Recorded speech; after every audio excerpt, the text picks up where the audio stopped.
আসসালামু আলাইকুম। সবাই কেমন আছেন? আলহামদুলিল্লাহ সবাই ভালো আছেন, আমিও ভালো আছি। এই প্রচণ্ড শীতের মধ্যে বাচ্চাদের প্রচণ্ড পরিমাণের কাপড় প্রয়োজন হয় এবং ওরা একটার পর একটা কাপড় ভিজিয়ে ফেলে বা নষ্ট করে ফেলে। সো এর জন্য শীতের কাপড়টা খুব বেশি প্রয়োজন। আর এর জন্য আমি বাসায় আমার মেয়ের জন্য একটা শীতের জামা বানিয়ে নিচ্ছি। আপনারা চাইলে আপনারাও বানিয়ে নিতে পারেন। সো এখানে আমি 4 ভাঁজ করে নিয়েছি এবং লম্বায় 16 ইঞ্চি নিয়েছি, কাঁধে নিয়েছি 5.5 ইঞ্চি এবং হাতার জন্য নিয়েছি 5.5 ইঞ্চি। যেহেতু এটা সোয়েটার, সো একটু বেশি বেশি করেই নেওয়া ভালো। তো দেখতেই পাচ্ছেন কাপড়টা খুবই ভারী, তাই আমার কাটতেও একটু প্রবলেম হচ্ছে। আপনারা চাইলেও আপনাদের বাচ্চাদের জন্য বাসায় এরকম সোয়েটার বানিয়ে নিতে পারেন।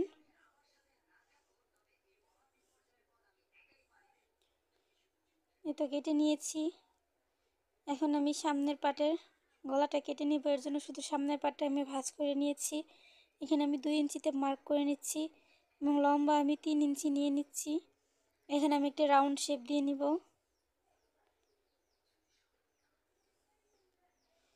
এটা দেখতেই পাচ্ছেন আমার কাটা হয়ে গেছে।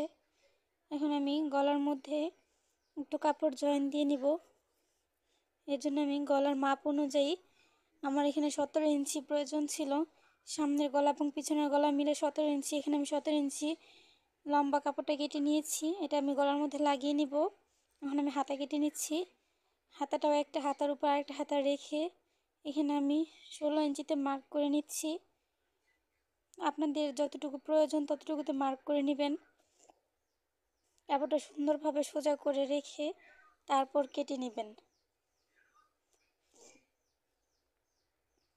কিন্তু আমার হাতা কাটা শেষ। এখন আমি এগুলো সেলাই করব। প্রথমে আমি কাপড়টাকে উল্টো করে সোজা সাইডের সাথে সোজা সাইডটা রেখে তারপর কাটটা সেলাই করে নিব। অবশ্যই আস্তে আস্তে সেলাই করবেন, যেহেতু সোয়েটার একটু ভারী। একটু বড় সেলাই দেওয়ার চেষ্টা করবেন, তাহলে সহজে সেলাই হবে। একেবারে ছোট সেলাই দিলে কিন্তু সেলাইটা খুবই কষ্ট হয়ে যায় সেলাই করতে। এখন আমি বডির মাপটা দিয়ে নিচ্ছি। এখানে আমি 12.5 ইঞ্চিতে মার্ক করে নিব। আপনাদের যতটুকু প্রয়োজন বডি ততটুকুতে মার্ক করে নেবেন এবং মাঝখানে আমি 11 ইঞ্চিতে মার্ক করে নিব এবং নিচে আমি 12.5 ইঞ্চিতেই মার্ক করে নিয়েছি। এখন এই দাগ অনুযায়ী আমি কাপড়টা সেলাই করে নিব। এই দিক দিয়েও আপনারা অবশ্যই 2টি করে সেলাই দিবেন।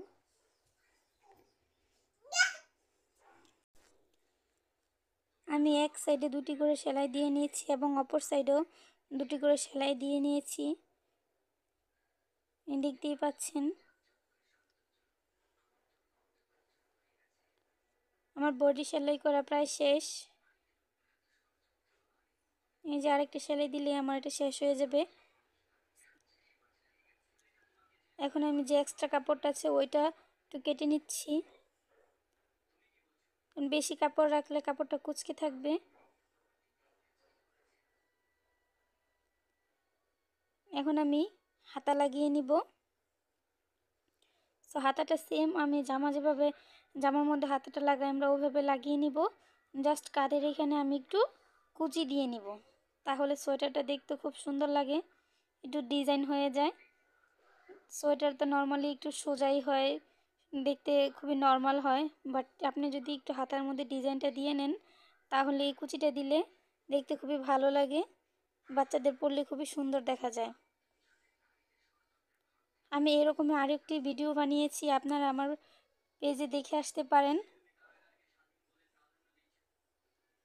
এই যে দেখেন হাতাটা কি সুন্দর লাগছে। সেম একইভাবে আমি অপর হাতাটিও সেলাই করে নিয়েছি। আর অবশ্যই হাতার মধ্যেও 2টি করে সেলাই দিয়ে নেবেন।